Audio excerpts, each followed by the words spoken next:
सोचो एक दिन इंसान अपना सारा सामान बांध के मार्स की तरफ रवाना हो जाएगा, पर क्या ये कभी आम इंसानों के लिए पॉसिबल भी हो पाएगा? मार्स तक पहुंचने में लगभग 6 से 9 महीने लगते हैं, और ये भी सिर्फ तब जब अर्थ और मार्स अपने ऑर्बिट के सही पोजीशन पर हो। मतलब तुम स्पेस में आधा साल से ज्यादा एक मेटल कैप्सूल में बंद होकर एक ऐसी जगह पे पहुंचने वाले हो जहां तुम्हारे अलावा और कोई भी जीव मौजूद नहीं होगा। और जब तुम पहली बार अपने घर पृथ्वी से एक दूसरे प्लेनेट पर उतरोगे तो वहाँ का टेम्परेचर -60 डिग्री सेल्सियस होगा। हवा में ऑक्सीजन का एक मॉलिक्यूल तक नहीं मिलेगा सांस लेने के लिए, और हर कुछ दिनों में तुम्हारे सामने ऐसे स्टॉर्म्स आएंगे जो पूरे प्लेनेट को अपने अंदर समेट लेंगे। ये स्टॉर्म्स हमारी अर्थ पर होने वाली स्टॉर्म्स जैसे बिल्कुल भी नहीं होते। एक बार आने पर ये महीनों तक चल सकते हैं और तुम्हारे सोलर पैनल्स को ब्लॉक करके तुम्हारी इकलौती एनर्जी सोर्स को भी काट सकते हैं। फिर धीरे धीरे जब किसी तरह तुम ये सारी चुनौतियां पार कर लोगे, तब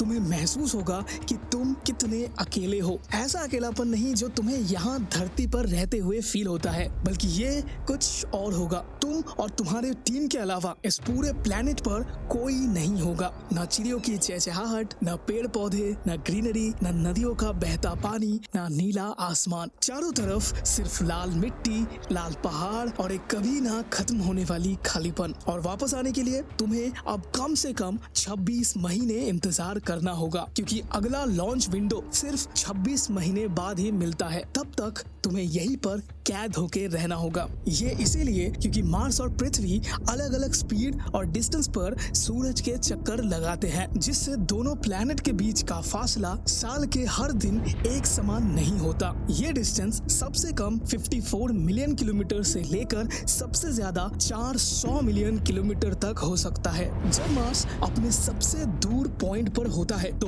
उस तक पहुंचने में लाइट को भी लगभग 22 मिनट लगते हैं। लेकिन हर 26 महीनों में एक ऐसा दिन आता है जब धरती और मार्स एक ऐसे पॉइंट पर होते हैं जहां ये दोनों सबसे करीब और एक ही अलाइनमेंट में होते हैं। इसी वक्त सबसे कम फ्यूल में धरती से मार्स तक सफर किया जा सकता है। आज के वक्त हमारे पास जो प्रोपल्शन टेक्नोलॉजी मौजूद है, उसकी सबसे बड़ी लिमिटेशन ये है कि उसको लॉन्च करने में एक enormous amount of energy requirement होती है। इमेजिन दिस कि एक 5 लाख किलो का रॉकेट जिसका लगभग 80 से 90% हिस्सा सिर्फ फ्यूल होता है, यानी 4 लाख से ज्यादा किलो प्रोपेलेंट सिर्फ इसीलिए जला दिया जाता है ताकि ये अपने ऊपर रखे पेलोड को स्पेस में थ्रो कर सके, और ये सिर्फ अर्थ के ग्रेविटेशनल पुल से निकलने के लिए। मार्स तक पहुंचने का तो सफर भी अभी शुरू भी नहीं हुआ। सिर्फ अर्थ के ग्रेविटी वेल से निकलने के लिए इसे लगभग 9.4 किलोमीटर पर सेकंड की स्पीड चाहिए होती है, जिसका मतलब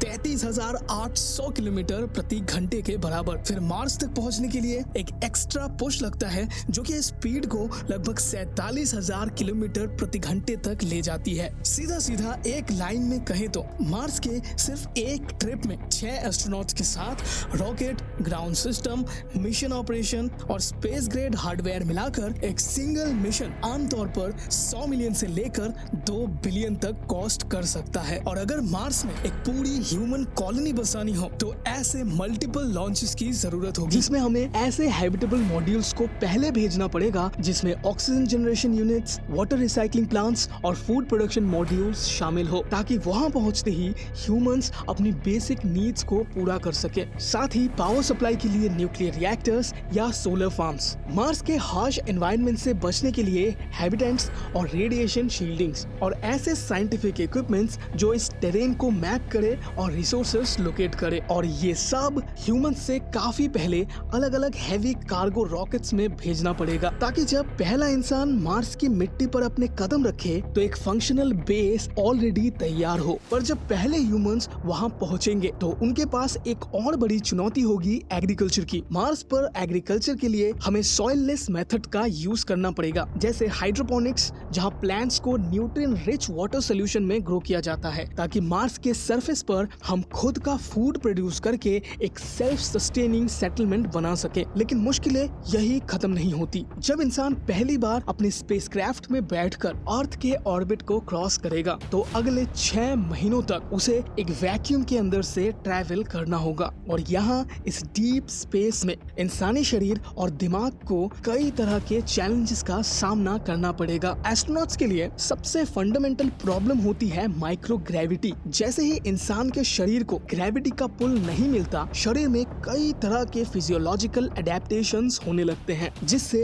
एस्ट्रोनॉट्स को सीरियस हेल्थ कंडीशंस का सामना करना पड़ता है, जैसे कि डिस्प्लेसमेंट्स ऑफ बॉडी फ्लूइड्स। धरती पर ग्रेविटी हमारे शरीर के फ्लूइड्स को हमेशा नीचे की तरफ खींचती है, लेकिन माइक्रोग्रेविटी में ये फ्लूइड्स शरीर के हर हिस्से में बराबर फैल जाते हैं। इससे शरीर को लगता है कि उसके पास फ्लूइड्स एक्सेस में है और फिर वो अपने आप ब्लड वॉल्यूम को कम करने लगता है, जिससे लॉन्ग टर्म में बॉडी में कार्डियोवास्कुलर प्रॉब्लम्स आ सकते हैं। ऐसे कंडीशन में आपके दिल को जरूरत से ज्यादा ताकत लगानी पड़ती है सिर्फ ब्लड को पूरे शरीर में पंप करने के लिए। लॉन्ग टर्म माइक्रोग्रेविटी में रहने पर सबसे बड़ी प्रॉब्लम आती है बोन्स में। बोन्स एक्सट्रीम स्ट्रेस में अपना मास लूज करती रहती है, जिससे बोन फ्रैक्चर का रिस्क भी बढ़ जाता है। हर महीने लगभग 1 से 1.5% बोन डेंसिटी कम हो सकती है और मार्स पे उतरने के बाद ये चीज फ्रैक्चर्स के लिए रियल डेंजर बन सकता है। इसी के साथ एस्ट्रोनॉट्स के मसल्स भी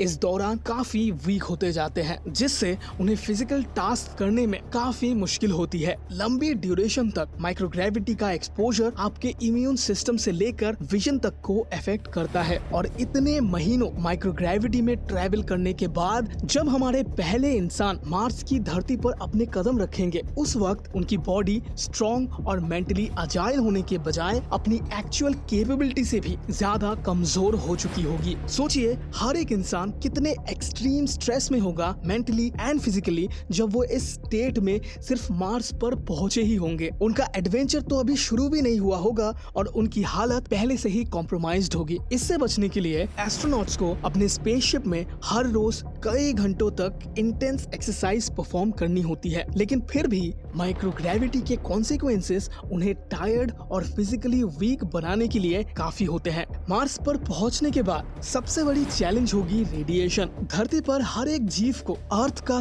थिक एटमॉस्फेयर और मैग्नेटिक फील्ड बचाता है जो हार्मफुल रेडिएशन को रोक लेता है, लेकिन मार्स पर ऐसा कोई डिफेंस सिस्टम नहीं है। एस्ट्रोनॉट्स को 2 तरह की रेडिएशन फेस करनी होगी। कॉस्मिक रेज जो हाई एनर्जी पार्टिकल्स होते हैं जो हमारे सोलर सिस्टम के बाहर से आते हैं, दूसरा सोलर पार्टिकल्स जो डायरेक्टली हमारे सूरज से आते हैं। ये रेडिएशन कैंसर होने के चांसेस को कई गुना बढ़ा देते हैं और ये इंसान के डीएनए तक को डैमेज कर सकती है और इन सब के बीच क्रू को सालों तक अपने परिवार और दोस्तों को छोड़कर मार्स पर अकेले रहना पड़ेगा, जो उनकी मेंटल स्टेबिलिटी और साइकोलॉजिकल हेल्थ पर गहरा असर डाल सकता है। मार्स और अर्थ के बीच डिस्टेंस इतना ज्यादा है कि रेडियो सिग्नल को आने जाने में कई मिनट्स लगते हैं। एक मैसेज भेजना या रिसीव करने में 20 से 25 मिनट का डिले होता है, डिपेंडिंग ऑन मार्स की उस वक्त की पोजीशन। इसका मतलब है कि किसी भी गलती की सिचुएशन में क्रू को सारे इम्पोर्टेंट फैसले खुद से लेने होंगे, स्पेशली टेक्निकल वर्क्स जैसे ऑक्सीजन मेंटेन करना, कार्बन डाइऑक्साइड को रिमूव करना, वेस्ट मैनेजमेंट और मार्स में मौजूद सेटलमेंट्स को रिपेयर करना, क्योंकि किसी भी क्रिटिकल सिस्टम फेलियर का मतलब यहाँ एस्ट्रोनॉट्स की जान तक जा सकती है। अब आता है सबसे क्रूशियल पार्ट। जब एस्ट्रोनॉट्स 6 महीने का लंबा सफर करके मार्स पर लैंड करने वाले होते हैं तो उन्हें एक और बड़ी चैलेंज का सामना करना पड़ता है। धरती के मुकाबले मार्स का एटमॉस्फेयर 100 गुना पतला होता है। इसका मतलब कि जब स्पेसक्राफ्ट यहाँ लैंड करेगा तो प्रोपल्शन सिस्टम को इतना ज्यादा फोर्स जनरेट करना होगा कि वो सक्सेसफुली अपनी स्पीड को रिड्यूस करके इस हैवी स्पेसक्राफ्ट को मार्स की सरफेस पर स्मूथली लैंड करा सके। लेकिन सक्सेसफुली लैंड होने के बाद भी उनके प्रॉब्लम्स यही खत्म नहीं होते। मार्स पर ऐसे जाइगेंटिक स्टॉर्म्स आते हैं जो कई किलोमीटर ऊंचे होते हैं और अपने साथ थिक रेड डस्ट उठाकर पूरे आसमान को हफ्तों तक ढक लेते हैं। ऐसे में स्पेसक्राफ्ट में मौजूद electronic items, specially solar panels, पूरी तरह से डस्ट से ढक सकते हैं, जिससे एनर्जी सप्लाई कट हो सकती है। दूसरी बड़ी प्रॉब्लम है टेम्परेचर। दिन में स्पेशली इक्वेटर के पास टेम्परेचर थोड़ा अर्थ लाइक लग सकता है, लेकिन जैसे ही रात होती है मार्स का सरफेस एक डीप फ्रीजर बन जाता है, -70 डिग्री सेल्सियस। ऐसे एक्सट्रीम कंडीशंस में जिंदा रहने के लिए एस्ट्रोनॉट्स को एडवांस्ड हीटिंग और कूलिंग कैप्सूल सिस्टम की जरूरत पड़ेगी, जहां एस्ट्रोनॉट्स रहकर मार्स को एक्सप्लोर कर सके। वहीं पर उन्हें अपनी जरूरत की चीजें बनानी होंगी। उसके बाद उन्हें बेस के बाहर निकलकर नए रिसोर्सेज डिस्कवर करने पड़ेंगे ताकि उनके बाद आने वाले लोग यहाँ सेटल हो सके। मार्स को एक्सप्लोर करने के लिए उन्हें ईवी व्हीकल्स चाहिए होंगे जिससे वो दूर तक ट्रैवल कर सके, और बाहर निकलने के लिए उनके पास ऐसे एडवांस्ड और हाईली मैन्यूवरेबल स्पेस सूट होने चाहिए जो मार्स के एक्सट्रीम कंडीशंस को हैंडल कर सके। धीरे धीरे यहाँ रहते हुए उन्हें एडिक्वेट पावर सप्लाई सिस्टम्स बनाने पड़ेंगे, ideally nuclear powered fusion system. लेकिन मार्स में न्यूक्लियर रिएक्टर बनाना धरती के मुकाबले कई गुना मुश्किल होगा, क्योंकि यहाँ एक्सेसिव कैलकुलेशंस, प्रिसीशंस, मेजरमेंट्स और सेफ्टी प्रोटोकॉल्स का एक्सट्रीम ध्यान रखना पड़ेगा। और सबसे बड़ी बात, न्यूक्लियर फ्यूल को धरती से मार्स तक ले आना भी एक बहुत बड़ा लॉजिस्टिकल चैलेंज होगा। फाइनली इतने सारे काम पूरे होते होते 2 साल बीत चुके होंगे और फिर आएगी घर लौटने की बारी। लेकिन ये जर्नी वैसे नहीं होने वाली जैसे ये लोग यहाँ आए थे। मार्स से एस्केप करते वक्त हमें ह्यूज लॉन्च पैड्स और कॉम्प्लेक्स इंफ्रास्ट्रक्चर सपोर्ट की जरूरत होगी। फंक्शनल लॉन्च पैड यहाँ कंस्ट्रक्ट करना होगा और एक स्पेशल रॉकेट डिजाइन करना होगा जो मार्स की हल्की ग्रेविटी और पतले एटमॉस्फेयर से एस्केप कर सके। इसीलिए रॉकेट को लिफ्ट ऑफ के लिए ज्यादा थ्रस्ट चाहिए होगा। और आखिरकार वो दिन आएगा जब इंसान 3 साल मार्स में रहने के बाद पहली बार धरती पर लौटने को तैयार हो जाएगा। इस रिटर्न ट्रिप में भी उतना ही टाइम लगेगा जितना पृथ्वी से मार्स जाने में लगा था, जिसका मतलब क्रू को एक बार फिर से वही माइक्रोग्रेविटी, रेडिएशन और कैप्सूल ट्रैवल को फेस करना पड़ेगा जो उन्होंने पहली बार जर्नी में महसूस किया था। अब सवाल ये है कि क्या हम इंसान इस चुनौती के लिए सच में तैयार हैं? क्या हम अपनी जिंदगी का सब कुछ दांव पे लगा के कभी मार्स पर अपना पहला कदम रखेंगे? नीचे कमेंट सेक्शन में अपनी राय जरूर देना। Thank you so much for watching this video.